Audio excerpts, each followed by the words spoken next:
हाँ भी ऐसा कोई संदेश ना मिला, कोई झलक ना मिली, प्रभु का दर्शन ना हुआ, तो कोई आया और बता दिया कि नहीं आप पहाड़ों में कहाँ आ गए, भगवान तो आपको और पानी में मिल जाएगा।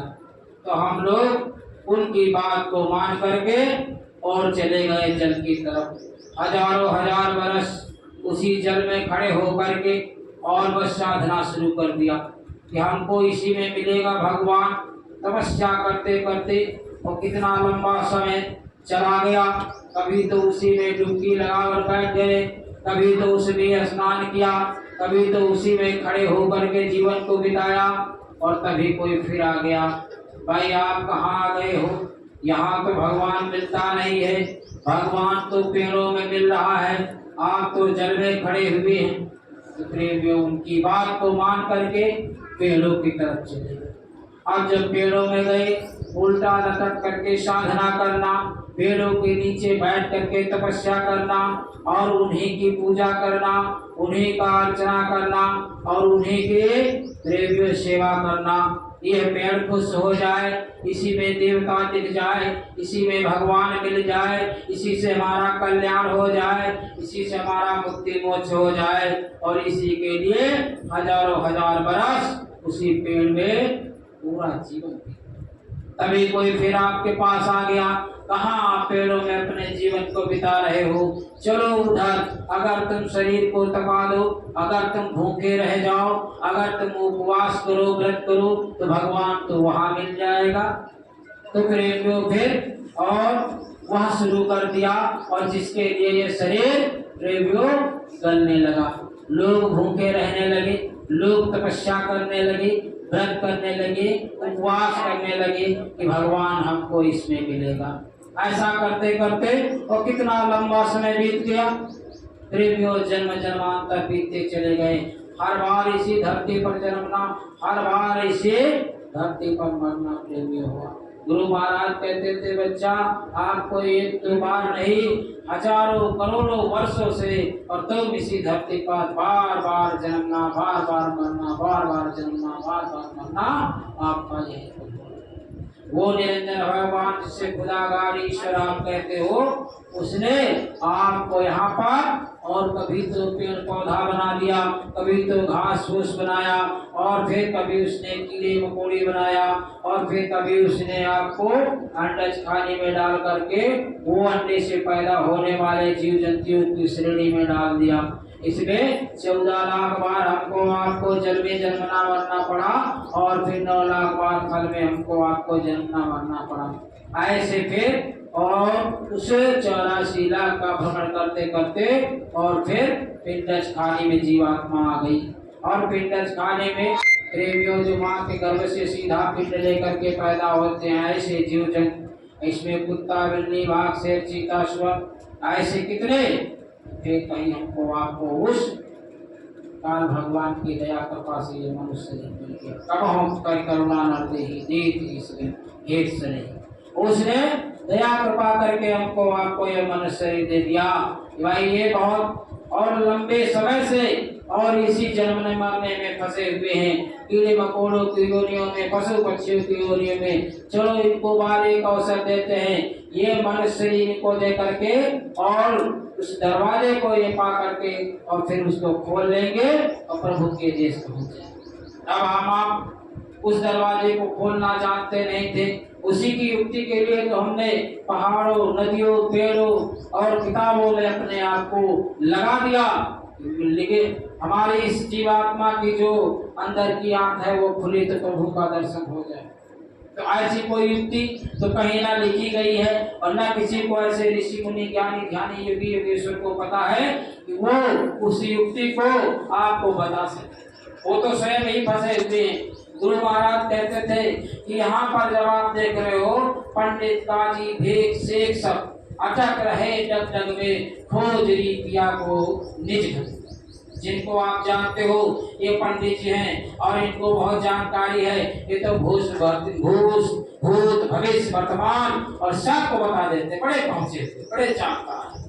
ऐसा कोई आपको मिल जाएगा त्रिकालदर्शी, और उसी को आपने भगवान मान लिया, उसी को आपने बहुत बड़ा महात्मा मान।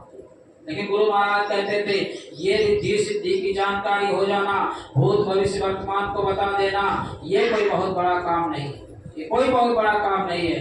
ये तो शरीर में ही उस क्रिया को प्राणायाम के द्वारा आप जगा लीजिए और आप भूत भविष्य वर्तमान के जानकार हो जाओ। लेकिन भगवान आपको मिल जाए ऐसा और उस त्रिकालदर्शी से कोई उसका संबंध नहीं। प्राणायाम एक क्रिया होती है, योग क्रिया होती है, इसको कोई जानकार आपको मिल जाएगा, योग गुरु, वो आपको बता देगा प्राणायाम के द्वारा। वो आप अपनी इस कुंडलिनी को जागरण कर लीजिए जो नाभि चक्र पर विराजमान होती है, सांप जैसी आकृति होती है। गुरु महाराज समझाते थे मुंह उसका नाभि में होता है, पूंछ उसके नीचे होती है, सर्पाकार होती है। प्राणायाम के द्वारा एक कुंडलिनी जागरण हो जाती है, आप रिद्धि सिद्धि के जानकार दाता हो जाते, जानकार हो जाएंगे भूत भविष्य वर्तमान के। ऐसे बहुत से लोग आपको मिलेंगे, अपने आप को महात्मा कहते हैं, अपने आप को बताएंगे कि हम आपको भगवान को देखने का तरीका बताएंगे और आइए आपको कुंडली जागरण की साधना बताएंगे। बहुत से लोग चले गए उधर, अब वो उसी में लगे हुए हैं।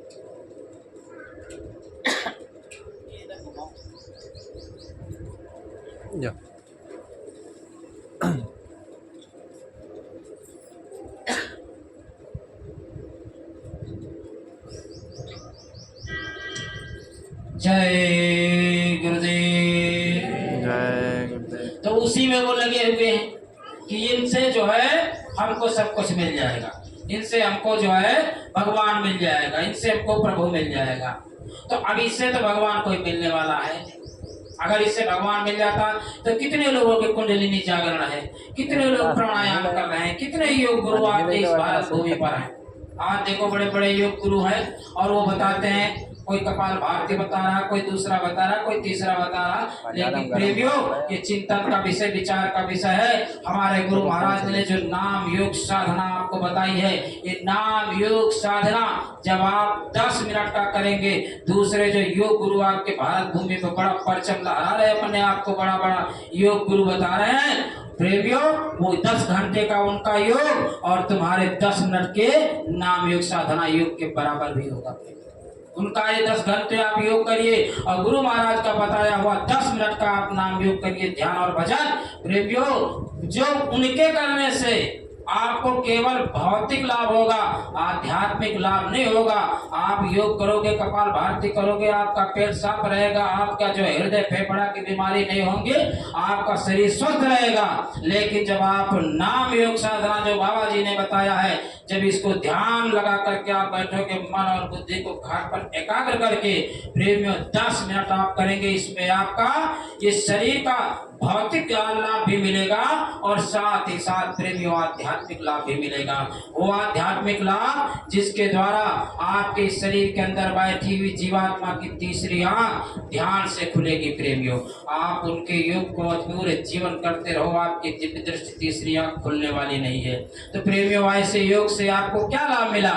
हमारा सत्संगी भी प्रेमियों आज मेहनत कश गांव खेतों में काम करने वाला मजदूर, और वह भी आज कपाल भारती की तरफ भाग रहा है। अरे प्रेमियों, बाबा जय गुरुदेव जी महाराज ने जो आपको बताया है नाम योग साधना मंदिर, इस योग के सामने दुनिया के सारे योग प्रेमियों फीके पड़ रहे हैं। लेकिन शर्त यह है कि आप मन और बुद्धि को घाट पर एकाग्र करके जब आप ध्यान लगाएंगे और जब मन और बुद्धि को घाट पर लगा करके कानों पर इसके जो है सूरत को टिका देंगे, तो आपके जीवात्मा के अंदर जो एक तीसरा कान है और वो खुलेगा, आपको वो आवाज सुनाई पड़ेगी जिस आवाज को वो आप सुनने के लिए नहीं, बजाने के लिए मंदिर में पहुंच गए।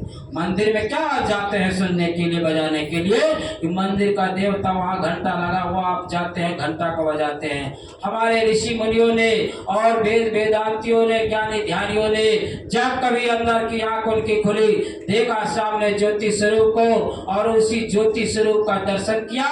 और दर्शन करने के बाद महात्माओं का ये गुण होता है कि जब वो कुछ देखते हैं, जब वो कुछ सुनते हैं, तो दुनिया के जीवात्माओं के कल्याण के लिए भी वो रास्ता बता देते हैं। भाई इनको कैसे जानकारी हो कि जब आप अंदर आंख बंद करके ध्यान लगाओगे तो आपको कौन दिखाई पड़ेगा? तो उन्होंने क्या किया, हमारे आपके लिए थोड़ा सा जानकारी के लिए और जगह जगह पर उन्होंने ज्योतिर्लिंग का स्थापन कर दिया, ज्योतिर्लिंग का स्थापन किया कि अरे इंसानों, जब आप ध्यान लगा करके अंदर में चलोगे, आपकी दिव्य दृष्टि खुलेगी तो आपको अंदर में ज्योतिर्लिंग का यानी ज्योति स्वरूप का दर्शन होगा। पहला स्थान निरंजन भगवान का, और जिनका रूप ज्योति स्वरूप है, वही तो उसमें बैठा हुआ है। और फिर कहा, जब आप कान बंद करके और अंतर में चलोगे, आपका दिव्य कान जब खुलेगा, अंदर ऐसी आवाज उस पहले से स्थान से आ रही है जो घंटे की आवाज है। तो उसी ज्योति स्वरूप के ऊपर घंटा लटका दिया। आप मंदिरों में जाते हो और इशारा है वो कि आप घंटा को अंदर में सुनोगे, ऐसी टन टन टन की आवाज होगी। लेकिन आपने क्या किया, मंदिर में गए और बस लगाना था ध्यान, देखना था अंदर में, लेकिन आपने ना ध्यान लगाया ना देखने का प्रयास किया, और बस उसी पर पानी चढ़ाना शुरू कर दिया, पानी चढ़ाना शुरू कर दिया। ये इंसान, महात्मा जब जाते हैं धीरे धीरे जो नियम बताते हैं, और वही नियम और फिर परंपरा बन जाता है, लोग उसी पर करने लगते हैं। घंटा जिसको अंदर में सुनना था और उसी को लोग बजाना शुरू कर दिया। बस गए, 2 बार घंटा बजा दिया, भक्ति पूरा हो गई, चले अपने घर पे, भक्ति पूरा हो गई। प्रेम गुरु महाराज ने कहा था, अंदर में घंटे की आवाज सुना है, अंदर में शंख की आवाज को सुनना है, लेकिन अंदर का सुनना और अंदर का देखना ये आप ऐसे थोड़ी कर सकते हैं कि किताबों में पढ़ करके आप जान जाओगे। इसके लिए एक ऐसे शब्द गुरु, एक ऐसे शब्द वेदी, एक ऐसे नाम के अभ्यासी महात्मा की जरूरत पड़ती है जो आपको ये युक्ति, ये तौर तरीका बताएगा। तो हमारे गुरु महाराज परम पुरुष पूर्ण धनी बाबा जय गुरुदेव जी महाराज इस धरती के कैसे विलक्षण महापुरुष हुए, जो प्रेमियों देश दुनिया के सब जीवात्माओं के कल्याण का रास्ता खोला। चाहे पेड़ों पौधों, पशु पक्षियों, कीड़े मकोड़ों में कोई भी जीवात्मा हो, वो महात्माओं के पास आ जाएगी। मच्छर भी अगर गुरु महाराज के शरीर को स्पर्श कर लिया तो उसको भी मनुष्य शरीर मिला। पेड़ों के अगर टहनी को तोड़ करके गुरु महाराज ने कभी उसको अगर ब्रश दातुन के रूप में प्रयोग कर लिया तो उस पेड़ को भी मनुष्य शरीर मिला।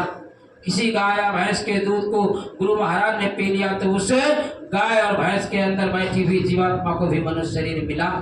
प्रेमियों, ऐसे गुरु महाराज ने दया कृपा करके और कितने जीवों को मनुष्य शरीर दिला दिया, चाहे वो दादा गुरु जी महाराज रहे हों, चाहे वो हमारे गुरु महाराज रहे हों। और तब इतनी बड़ी जनसंख्या का बढ़वार हुआ जो सरकारों के रोकने से भी रोकने वाली नहीं है। ये तो महात्माओं की दया कृपा से प्रेमियों हम आप सब और जन्म लेकर के इस धरती पर आए। हमें क्या पता है कि हम बैल की योनि से आए हैं, या आपको क्या पता है कि आप जो है गाय की योनि से आए हैं। महात्मा दया करते हैं, कृपा करते हैं और विभिन्न योनियों से जीवात्माओं को निकाल करके और मनुष्य शरीर मिला। प्रेमियों, 2 प्रकार से मनुष्य शरीर मिला है हमारे आपको। एक तो 84 लाख योनियों का भोग करने के बाद, और तब अंतिम योनि जो 84 लाख में होती है, और ये गाय और बैल। गाय का शरीर छूटा तो लड़की का शरीर मिला, और बैल का जब शरीर छूटा तो बच्चे का, लड़के का शरीर मिला। ऐसे जब क्रिया से प्रेमी हमको आपको मिला शरीर, तो वो तो 84 लाख योनियों का भोग करने के बाद। लेकिन जब महात्मा की दया हो गई, कृपा हो गई, हम दादा गुरु जी महाराज का स्पर्श कर लिया, हम गुरु महाराज का स्पर्श कर लिया। कितना दृष्टांत हमारे गुरु महाराज का ऐसा भरा पड़ा है प्रेमियों। दादा गुरु जी महाराज एक गाय को पाले थे, और जब कभी वो जाते थे घास को लेने के लिए, स्वामी जी महाराज सत्संग में बताते थे कि दादा गुरु जी महाराज के पास और ये कीड़े मकोड़े, ये सांप बिच्छू सब आ जाते थे, और उनके शरीर को स्पर्श करके वो सब चले जाते थे। एक बार घास का गट्ठा स्वामी जी महाराज लेकर के और डाले, और जब उसको खोल करके गाय को डालने लगे घास को, तो उसी में एक सांप निकल आया। गुरु महाराज ने दादा गुरु जी महाराज से कहा कि गुरु महाराज इसमें सांप है। कहा बच्चा उसको जाने दो, और उसका काम हो गया। यानी जो वहां स्पर्श ना कर पाते थे और उसी घास के गट्ठर में और छुप छुपा करके आ जाते थे कि हमको बाबा जी छू देंगे तो हमको मनुष्य शरीर मिल जाएगा, मनुष्य शरीर मिल जाएगा। अरे प्रेमियों, आज का जो इंसान बड़ा बुद्धिमान, बड़ा विवेक, बड़ा ज्ञानवान इसको माना जाता है। आप चिंतन विचार करके जब देखोगे तो हमारे ये पशु, ये पक्षी, ये कीड़े मकोड़े हमारे आप से ज्यादा जानकार आपको दिखाई पड़ेंगे। बहुत ज्यादा जानकारी इनके अंदर। अरे प्रेमियों, हमारे आपके बोली को नहीं, हमारे भाव को ही समझ जाते हैं ये पशु पक्षी, ये कीड़े मकोड़े। आप देखो, केवल आपका भाव बदल जाए, अगर सामने कुत्ता भी खड़ा है तो आपकी नजर को देख करके समझ जाता है कि इनकी नजरें क्या कह रही, इनका भाव क्या है। प्रेमियों, ये क्या है? गोस्वामी जी महाराज ने लिखा कि हित अनहित पशु पक्षी जानो, यानी हित और अनहित पशु पक्षी भी जानते हैं, लेकिन आज का इंसान ये बताने पर भी और प्रेमियों महात्माओं की बात को समझ नहीं पा रहा, महात्माओं की बात को बताने पर भी नहीं समझ पा रहा है। स्वामी जी महाराज ने कितना बताया, 116 वर्ष तक लोगों को बताते रहे कि मनुष्य शरीर किराए का मकान मिला और सांसें गिनती की हैं, भजन के वास्ते मिला। रेंटेड हाउस को कहा जाता है, भजन के वास्ते ये मनुष्य शरीर मिला है हमको, आपको ये बताते बताते गुरु महाराज